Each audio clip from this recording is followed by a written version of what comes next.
Thank you so much for joining me today. I know PL is not always our favorite time during our planning when we have so many things I feel like we could be doing, but I really appreciate you coming. Hopefully my candy offering maybe sweetened the deal a little bit. Did everybody get an agenda, kind of like rundown, and there was a handout sheet? Did you need one? Here, I'll grab one real quick for you.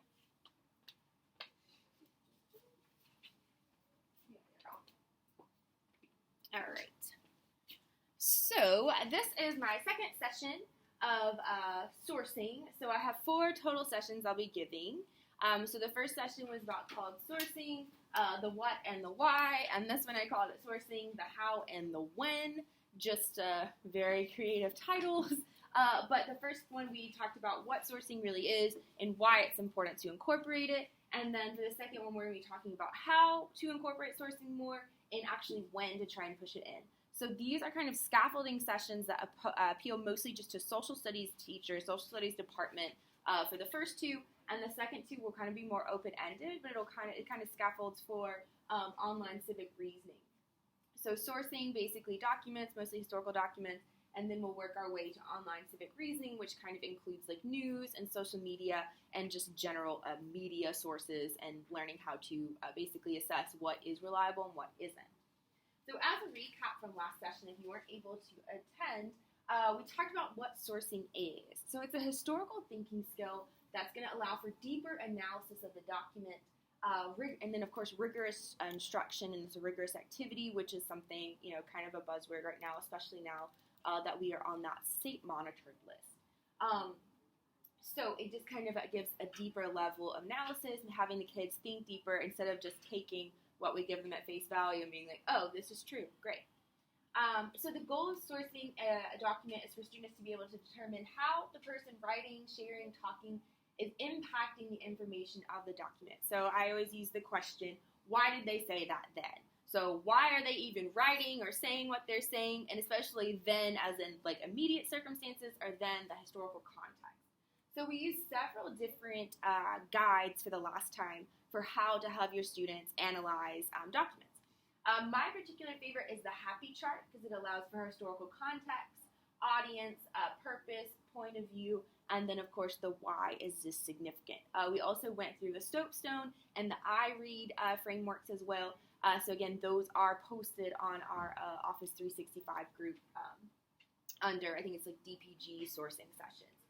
So everything, all of the PowerPoints and the resources that are discussed in both last session and this session are going to be uploaded there for you to access. Okay, so on your handout, you'll see that you have a handy little chart, and it goes, you have kind of a background, so it's going to be our sources 1 through 9. So one of the things we did last time as our introduction was kind of talking about how it's helpful sometimes to begin a new skill with something that isn't necessarily content-based or content-related, but it's just skill-based. It's kind of sometimes like having the kids put their feet into the shallow end of the pool, kind of baby step into something, and sometimes it's easier for them to make connections with something more like popular culture than versus historical significance. So for this particular one, it helps analyze point of view. So I use this one in my AP classes a lot because it gives 9 different sources. So the whole goal, I tried to change it to McNair or Cedar Grove, but I kept getting confused, which doesn't really make me sound that great. But we're going to be talking about the Eli Tigers and the Dillard Panthers. So if you want to make a note, Eli versus Dillard, that way it's just sometimes it's difficult to keep up with who's who when we're not super familiar with Eli or Dillard. So the situation description, so the historical context that we're giving the students is that the annual Eli Tigers versus Dillard Panthers football game was played Friday night. Due to family commitments, I was unable to attend the game. The game was decided when Donnell Wilson caught a touchdown pass on the last play of the 4th quarter, giving Eli a 14-10 victory. Monday morning, when I arrived at school, everyone is talking about the catch and the victory. What I want to know is what really happened and just how great of a play this catch actually was. Throughout the day, I spoke to the following people and attempt to obtain the truth. As I review each source, I must constantly ask myself, what is the validity of each person's comment? and what is their particular experience in the area of high school football. So we're asking ourselves, is this accurate? Is this a factual account? And how is who they are and their background impacting what they're saying? So it is 9, which seems like a lot, but they're very short excerpts, so we'll go through them. Okay. All right, so document 1. So the annual Eli Dillard football game ended in a dramatic fashion when Donnell Wilson caught the game-winning touchdown pass as time expired. Wilson made a leaping catch and landed safely in the end zone, capping an improbable come-from-behind win for the Tigers. So this is from the newspaper reporter Tom Robard, the Fort Lauderdale Sun-Sentinel. Now, the note here is that most high school game results are phoned into the newspaper sports desk. So we have a newspaper, we have a reporter who is probably not a primary source, he probably did not witness it, but writing about a leaping catch, a probable come from behind win for the Tiger. So if you'd like to make a note about what you think, if this is accurate, factual, maybe if it's embellished, why the author would have a reason to tell the whole truth, nothing but the truth, or maybe why there would be a reason for the spin he puts on it. Okay? So that is our document 1. That is our newspaper reporter. Okay? Document 2. Did you see that catch? I mean, it was great. Man, I knew I had it. That D-back was nothing. I ran right by him and just reached out and pulled it in. Focus. Real focus. We're number 1. So this was Donnell Wilson, our Eli wide receiver, who caught the winning pass. So this is him describing his or how they won the game. Says, all right, it was great. I knew I had it. The guy defending me, it was nothing. So again, here's where we have the student note. All right, well, this is about as primary of a source as you can get. This is the guy who wrote who made the catch. Again, we'll analyze whether we feel that he is accurate, helpful, credible, all of those things, and why. Again, the question, why did he say that, then comes back in. So our next one, document 3. Great catch. Unbelievable. Donnell has heart and no quit in him. When it mattered, I knew he would come through. He's tough. A real gamer. I had the team focused. We were ready to play. Never a doubt. So this is Clayton Sheffield, the offensive coach for Eli High School. So he was Donnell's coach. So this is what he's saying about the game. But this one, what is his words? It kind of makes you think, like, this is kind of what you say about a player who might not always be the best, right? All heart, no quit.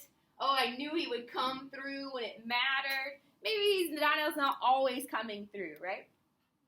Okay. Document 4. This is when I always read it like a Valley Girl for my kids, and they like to laugh at it. It was a totally awesome catch. We won the game and totally disgraced that other team. I knew we would win and after our halftime show. And we did. We rock. Go Eli. Those Dillard guys had no chance. And you should have seen those Dillard girls. Their cheers were sloppy and screechy. No wonder we won. We're number 1. So this is from our Eli cheer captain. So she is giving credit, a lot of credit to the to the cheerleaders, saying oh, look, of course we did it. We're awesome cheerleaders. We cheered them on to victory. But there's no other mention of what actually happened in the football game aside from the fact that, it was a totally awesome catch and we won the game. The rest of it, right, is all given to the cheerleaders. Okay. Document 4. Eli played real hard. The boys were great. It was a great catch that won a hard-fought game. The noise in the stands after the game was unbelievable. Everyone was hugging each other and screaming. So this was from Mary Griffin, who was an Eli teacher who attended the game to watch her son play. So we're going to note here that not only does she work at Eli, but her son's on the team as well. So she just said the boys were great. It was a great catch. It won a hard-fought game. So we're starting to have some corroboration as we go along that it was definitely a back-and-forth game. We know it ended at the end of him making sure, or him catching and winning a very close game. So we are seeing some corroboration, but we're also seeing a lot of differences so far as we go on. Okay. Document 6, so now we hear from the Gillard side. So this is Demetrius Johnson, our defensive back, who covered Donnell. So he was the guy who was supposed to be blocking the catch. All right, we were robbed. That guy never caught the ball. He was lying there on the ground, and the ball fell in his hands. He pushed me, and the ref never saw nothing. Eli is nothing but a bunch of cheats. So this is definitely a different viewpoint coming in. We're seeing the other side, and this does not make the catch seem that great. It doesn't make it seem like he really did anything at all, as we were, praising him earlier. Okay, document 7. All right, so this is our defensive coach for Dillard High School. So again, still on the opposite side. He said, "What can I say? Demetrius played him real tight. Eli ended up on the ground with the ball and the touchdown. Some nights you just aren't lucky, and some you are."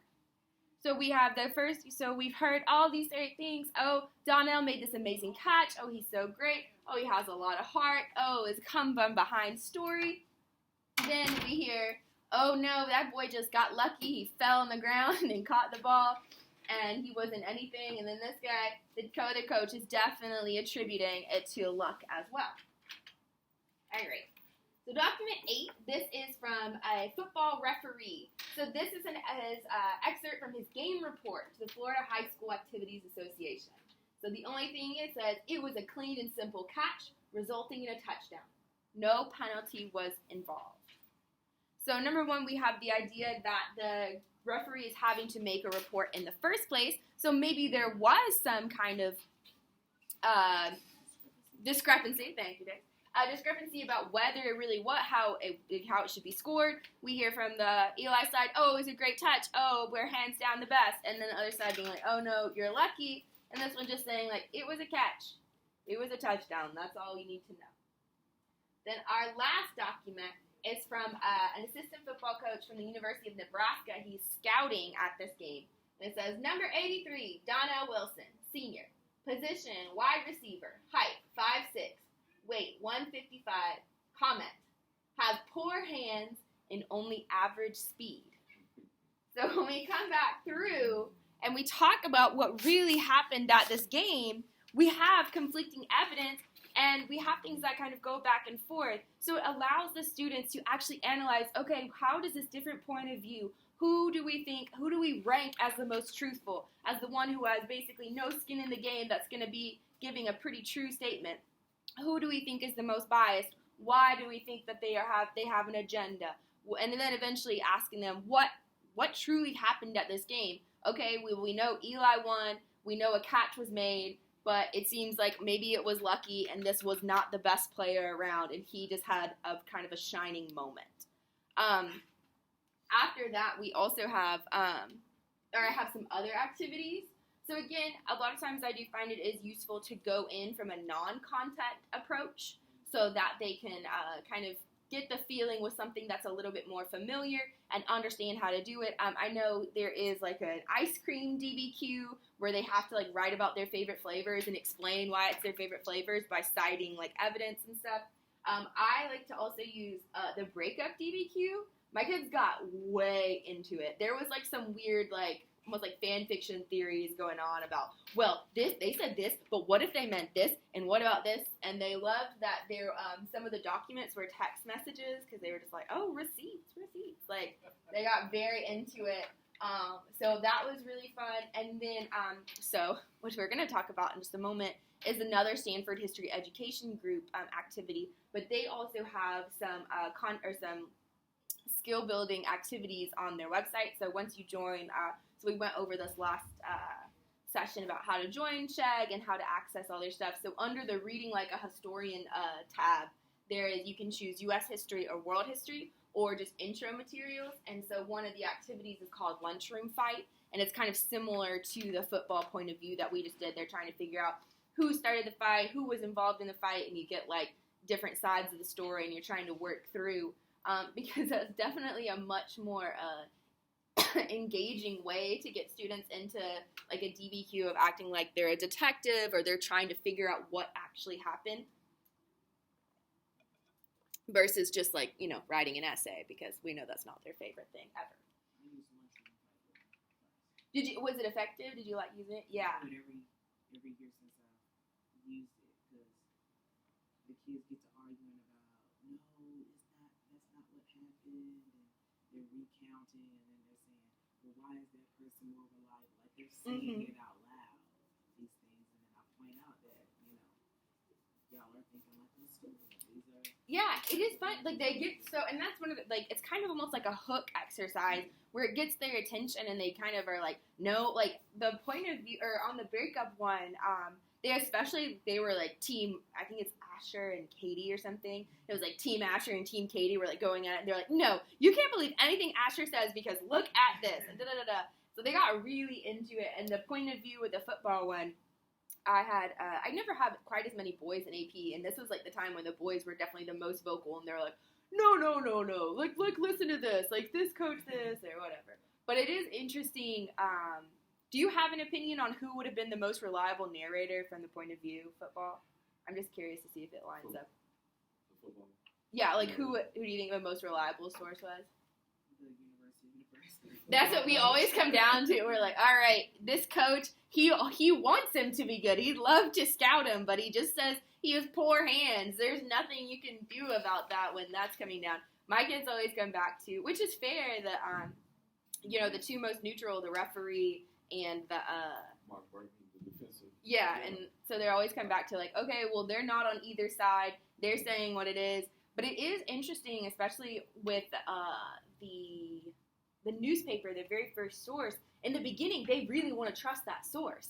And then as they go on, they're like, why wouldn't the newspaper be trustworthy? And then going into the motivations, again, discussing like, having an agenda or whatever, is being like, yeah, they're trying to sell newspapers. And where are they trying to sell newspapers? Well, Eli is like the hometown high school, so of course they're going to try and make it sound better.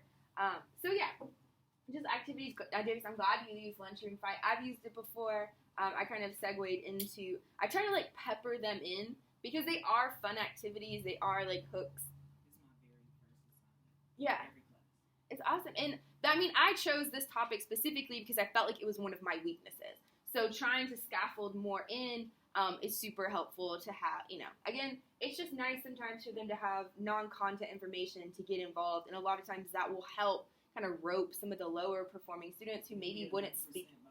Yeah, 100% buy-in. The total, engagement, because they have an opinion. It's very easy to understand, and they can see how it works. I will say one thing I've really noticed from going back to grad school is how nice it is to see an exemplar. So we actually will be doing our first student work analysis protocol on Friday of the semester. And I'm going to go ahead and just be the presenter. I figured that would be easiest for everyone. But seeing an exemplar, like holding on to student projects or having, like whenever I'm doing papers now or I'm doing, these like different projects for my classes, like having an exemplar there, seeing like how it was set up, it's just so helpful to me. And I'm a teacher with a master's degree, and they're high school students. So I can only imagine how much easier it is for them to see an actual model of what we're doing. Okay. So the second handout you have is an actual SHAG lesson plan.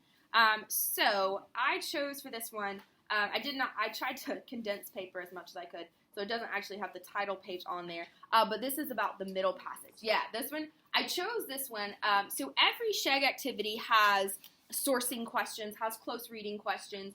Not all of them are going to have the chart like this, but I chose this one specifically because it has secondary sources, primary sources, and an image source, just so we could kind of run through what that looks like.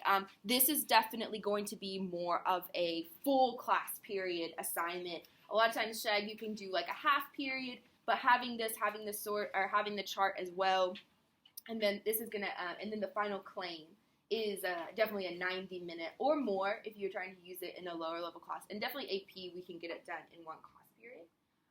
But yeah, so I felt like this was a super example that we could talk about. I feel like it kind of covered world history, U.S. history, African American studies, tried to get kind of everybody in there. Okay, so the middle passage. So the very first one is one of the ones that my kids have the hardest time with, because they immediately just want to be like, it's a textbook. It's a textbook. It's truthful. It's completely right. Whereas this one is kind of leading you to the fact that, yeah, but textbooks are published by different people, they're written in different places with different attitudes. So this one is from a Portuguese textbook, and I always appreciate how Sheg gives a historical context for each document. It just kind of introduces things, and it gets kids already thinking about that sourcing, because here they have just a little bit more background before they're going into the document. So this is from a Portuguese textbook, and the historical context tells us that Portugal was one of the first European countries to engage in the African slave trade. Portuguese ships played a key role in the slave trade between Europe, Africa, and the Americas for several centuries. And the following excerpt comes from a Portuguese high school textbook. I guess I'm just going to read it here so I don't... First paragraph is problematic. The whole thing, yeah. So when they start, they're like, okay, it's a textbook, whatever. And then when we start reading, they're like, wait a second. So the development of the slave trade became part of the process of settling the American continent. Yep. In comparison with Indian slavery, the blacks had a better physical capacity and resisted better to the climate. Nope. Two important factors to justify the successive waves of slaves that left Africa towards America. One thing that's also important is like the language used in the textbook. It's bordering on yeah, like I would never use this, but I do think it's important to note in the historical context. Sheg always uses the term enslaved persons. It's always very much above board, and it kind of shows even more so how this is not okay. So the second paragraph, the time between the moment the slaves were brought and when they arrived at the port was very dangerous, not only for the European traders, but for the slaves as well. Revolts and disturbances occurred frequently. Crossing the Atlantic was extremely difficult for slaves. First, there was not enough room in the boats. They suffered from heat, thirst, and a lack of hygiene. Also helpful is that Sheg bolds words that might be tricky for students and gives them the vocabulary definitions at the bottom. So even the whites had difficulties with these things. At the time, the European states did not recognize the negative consequences of these mass migrations. On the other hand, a new diverse cultural situation originated on the American continent that resulted from the multiplicity of mixed races and cultures. Brazil became the most expressive model of the process carried out by the Portuguese as it melted Indian, white, and black in a complex mix of ethnicities and cultures. So this is actual textbook. This is an actual excerpt from the Portuguese textbook, History for Grade 10, Volume 2, from 1994. So our number one question, like whenever we finish reading it, the kids are like, wait, what? Well, I'm sorry, are you trying to make it sound like slaves and the slave traders who were choosing to be there and being paid to be there were having similar situations? So then we talk about the sourcing. So where was this textbook written? Okay, we know Portugal. And then how might this have influenced in how it portrayed the Middle Passage? So one of the things here is we definitely, after our historical context, we talk about how integral Portugal was to the slave trade. There's really no mention, except for the very last one, where it's honestly giving Portugal credit for Brazil becoming so multicultural. So we talk about why would there be a reason? Why are they minimizing it? Well, that's because slavery obviously is terrible, and they don't want to be super associated by it, but they're doing this minimization here of both the enslaved people's, consequences is not what I'm looking for, but how their circumstances played out, and then trying to also, put in, some sympathy points with the white Europeans, the slave trade. It's bonkers, right? So this is a good step in teaching the students that just because it's a secondary source, just because you hear textbook and you believe it to be trustworthy, doesn't mean that it is. You have to read with some being a little bit skeptical and trying to look for that credibility. This one, so at the end, we'll see the chart and we talk about the reliability. This one always gets pretty low on the totem pole here. The next two questions we won't go through, but they are close reading questions. I always appreciate that Sheg identifies the skill before the question about what they're asking the students to do, so they know the skill. The close reading questions also really help tie in for the actual just comprehension, which plays into our literacy in all areas goal, and of course with our craft close reading protocol that we already have. In fact, you can even use these Sheg documents as your craft for a week if we are on a craft week, So it is helpful for annotations. So we're not going to go through all the documents just like that, just as much as we did for this one, just in the interest of time.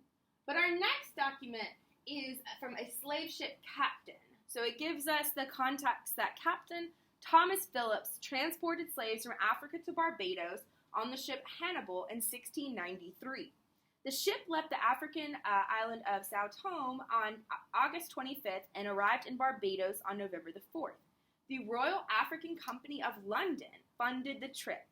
So this is an excerpt from his journal about the voyage. So this context is important. Number one, so we know he's a ship captain. We know this is his job. We know he's writing in his journal. We can assume that he's English, kind of based more on his name, but also the fact that he works for the Royal African Company of London. So it gives us that background to look into what he has to say, which is not great. All right. So there happened such sickening and mortality among my poor men and Negroes. Of the first we buried 14, and of the last 320, which was a great detriment to our voyage, the Royal African Company losing 10 pounds by every slave that died. The distemper which my men, as well as the blacks, mostly died of was the white flux. The Negroes are so vulnerable to the smallpox that few ships that carry them escape without it, and sometimes it makes vast havoc and destruction among them. But though we had 100 at a time sick of it, we lost not above a dozen by it. But what the smallpox spared, the flux swept off, to our great regret, after all our pains and care to give the slaves their messes, which are meals, keeping their lodgings as clean, as sweet as possible, and enduring so much misery and stench for so long among creatures nastier than swine, only to be defeated by their mortality. No gold finders can endure so much noisome slavery as they who do carry Negroes. We endured twice the misery, and yet by their mortality our voyages are ruined. So, obviously a very harsh viewpoint, but it says, who was Philip? So we know he's a slave ship captain. We know he's writing in his diary. And how might this background have influenced about what he wrote about the middle passage? The most important thing to me about his viewpoint was seeing his economic lens of everything. So he's listing these horrible things, smallpox, the flux, all this terrible stuff, but yet he's like 10 pounds, or oh, we're losing money, or oh, we endure twice the misery, but we don't make as much money. Like everything comes down to economic because he's viewing it as a job. All right, so that was our first primary source. Our second primary source is from that of document C, a slave ship doctor.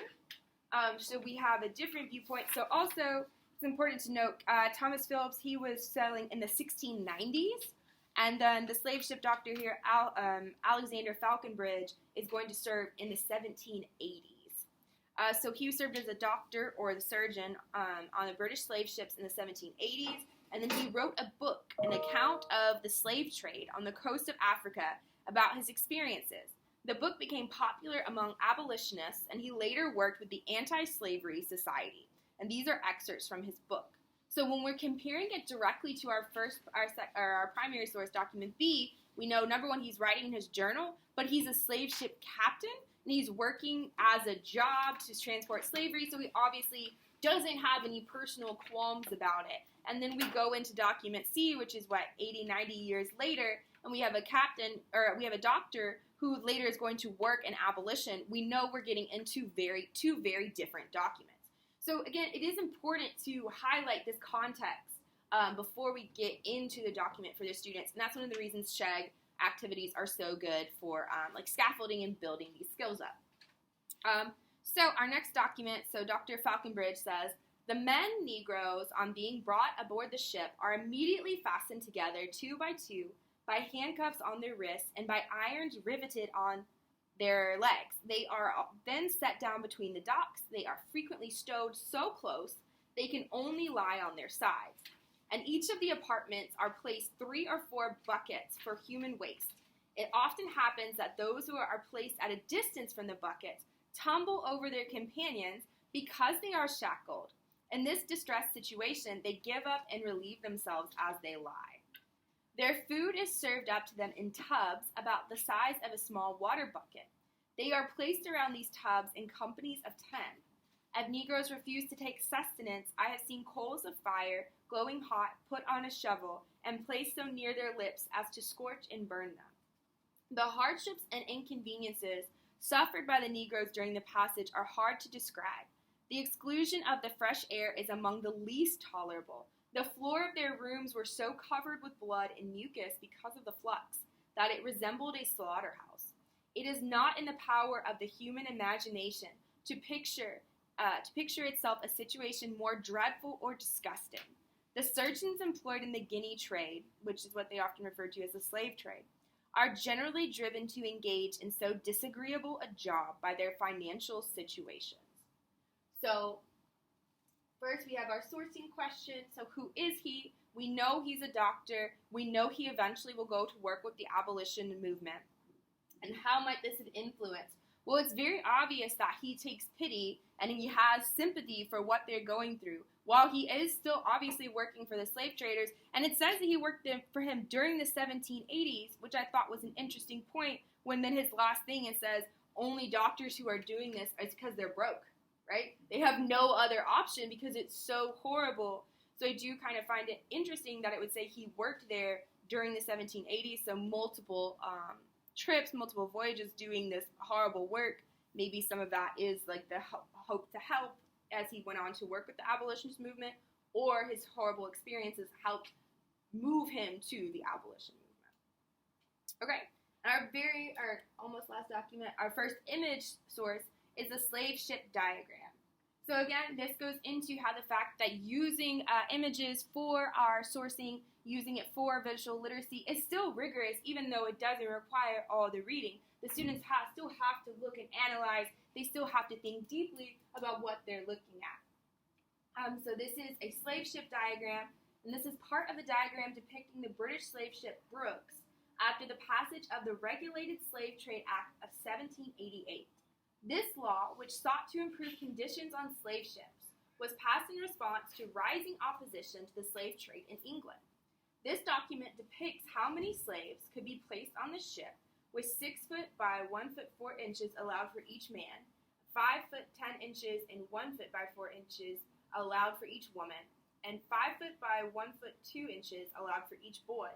The ship could hold 454 slaves. Before Britain began regulating the slave trade, the ship reportedly carried as many as 609 slaves.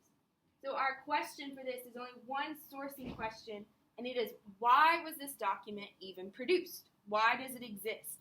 So I think it is interesting when they look at it, they're just like, oh, when they just take the moment to look without reading the context, they're just like, oh my gosh, they're so squished, this is so terrible. Why weren't there laws to protect the poor enslaved people? What, this was horrible. We just heard about all the terrible things that are going on slave ships. Why wouldn't the government stop and fix this? And then you realize that this is the government making an improvement and making some changes by requiring 6 foot by 16 inches for each man, not giving any more space. But this is like, oh yeah, this is an improvement. The way people are squished and pushed in here the situation is improved upon. So asking why the diagram is produced is because it's showing, number one, legal requirements, and also showing how many people can be packed in here. The very last document is from Alada Equiano. He is known for his writing of his autobiography, so Autobiography of a Former Slave. So we're not going to go too much into this one because we have done primary sources, and of course, just the interest of time, I don't want to take all of your time. But it is a similar thing where it asks the sourcing question, and it asks, who he is, why that his writing might have been impacted. Of course, we know him to be a former slave, although some of his stuff was called into question a little bit, but he goes through, we've had so many different points of view now.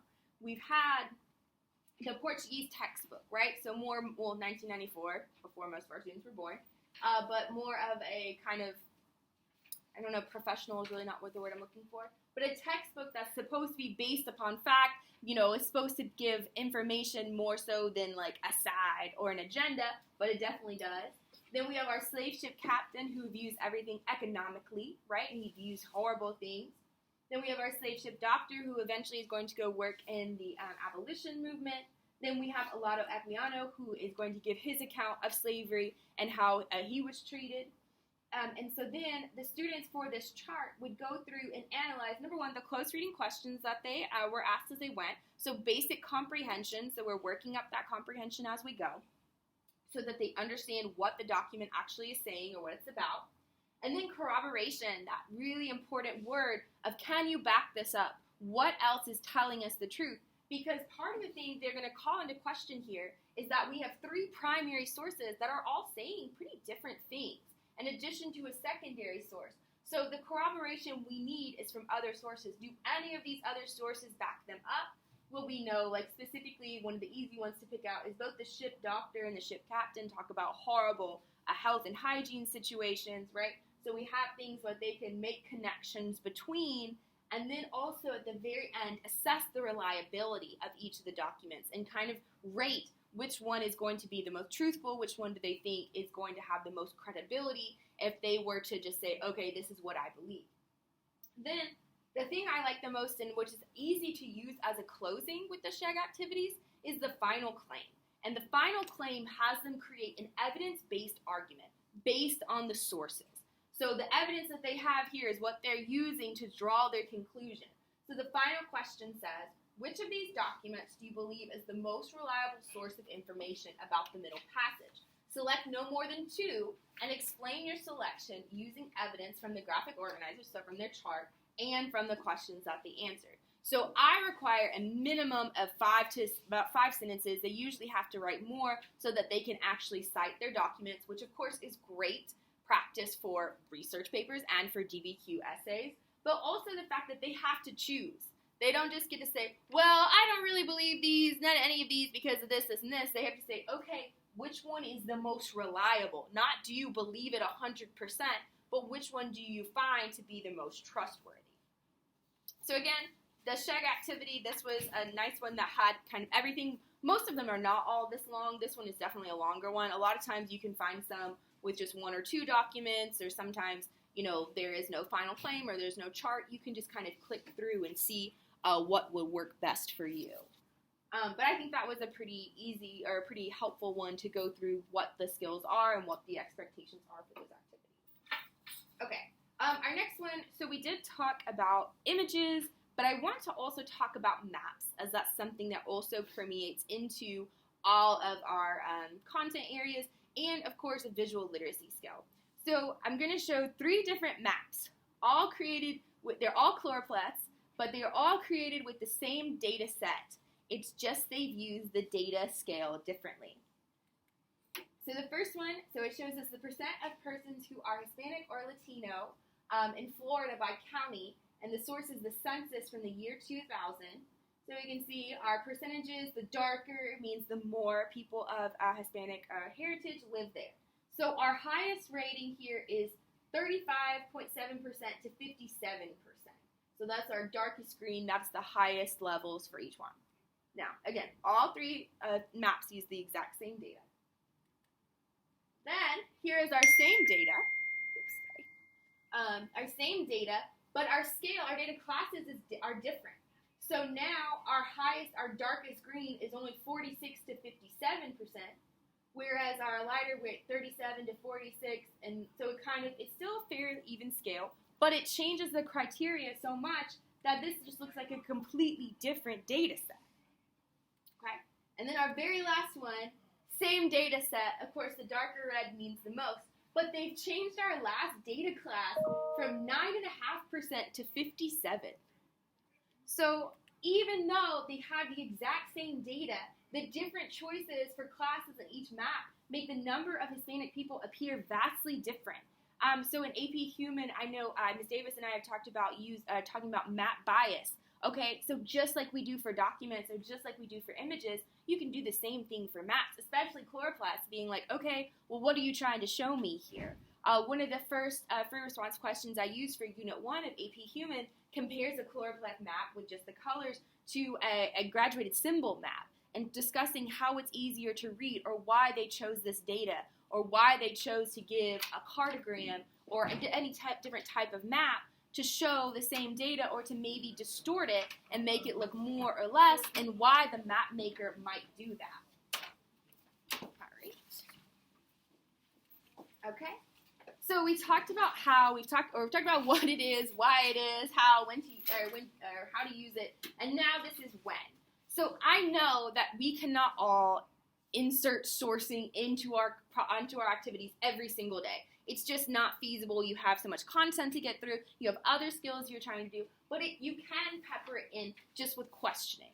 So one of the things at McNair, one of our initiatives we often do is we discuss questioning, and especially levels of questioning in our classrooms. So we want to make sure we're using higher level DOK questions, and one of the ways to do that is to add on sourcing questions. So if you're reading a document and you'll say you're just comparing two documents, or you just have it as a warm-up, whatever you're going to do, adding on the question, okay, do you believe them? Or why do you think they said that, is going to add a higher level of rigor, at a higher level of sometimes engagement, because our kids can get feisty and they like to debate. So somebody wants to be right, but both people want to be right. They're going to be trying to show each other up. Okay, well, why this? Why this?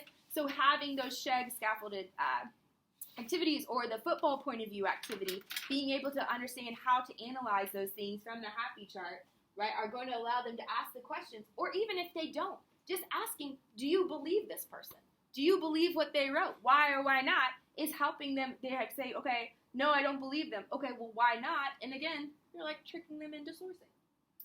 Of course, the second way is to include happy, ivory, or soapstone charts. So as you do your activity, so when my students do their DBQs, a lot of times I'm like, okay, you have to happy chart at least 3 documents so that I can see that you know what you're talking about, right? And that helps them prepare for their DBQ essay, where they have to source 3 documents to get the point. Of course, the SHEG activities, like we just went through, reading like a historian, we have the document-based activities. But they also have a lot of options. They call them beyond the bubble assessments, where a lot of times it'll be one image or one document with just 1 or 2 questions that serve as excellent formative assessments, excellent warm-ups or closings, just to see if your students do have that analysis. Do they have the skill? Instead of having to read like the whole SHEG activity and then get to the final claim, it's a lot quicker to see what they've got. Of course, the DBQs and mini-Qs, we have those binders for all classes now, so we all have those resources. So you can do one-day activities, and sometimes you can even just pull 1 or 2 documents out of there and not use the whole thing. Although I think they're helpful because they do have that background essay in the beginning, which is going to give context for everything. So you are still covering a lot of content while you are working on skills like thesis writing, sourcing, and others. And then the very last one, a lot of times at McNair, our students who are gifted or accelerated sometimes get kind of left or put to the side. Like, you know what, you're behaving, you are here every day, like, thank you, just be here while I, have to deal with, students who've been out for 15 days or students who don't want to do their work. So sometimes sourcing can just add on an extension activity for those students, so they're not just sitting there on their phone or just sitting there waiting while the rest of the class is, like, still trying to catch up. So I think a great extension activity is to have add sourcing on, either just having blank happy charts ready or having them know how to do that. A lot of times I try and do that as extra credit. But again, it's to keep students engaged the whole time, and they're not just like, well, for me anyway, they're not just like, can I get my phone? I'm done. Can I get my phone? That's why I can be like, no, we have this extension activity. I'd like for you to think deeper, like prove it to me that you understand. So I'm hoping that this has made sourcing feel more doable to integrate into. I mean, I know there are so many different, things kind of being pushed at you to kind of like crush into your lesson plans, but I think this one is kind of an easy one to thread in as you go, especially when we get to the next 2 sessions where we talk about online civic reasoning. It will still be relevant, but nothing will be more relevant than these. So again, we have activities that can be accommodated, modified, or extended for different levels of learning.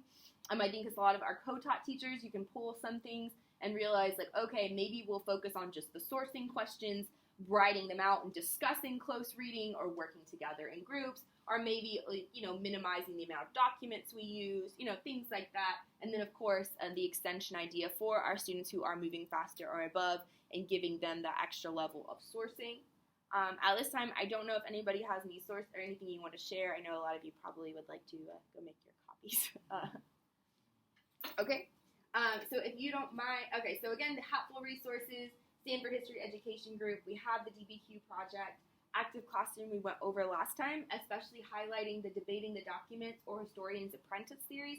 Both of those are going to do like the SHEG and identify the skill that is being asked of the student as they go along, so sourcing, comprehension, things like that. And then, of course, my folder on our Office 365 called it Sourcing DPG PD Sessions. That wasn't enough initials for you there.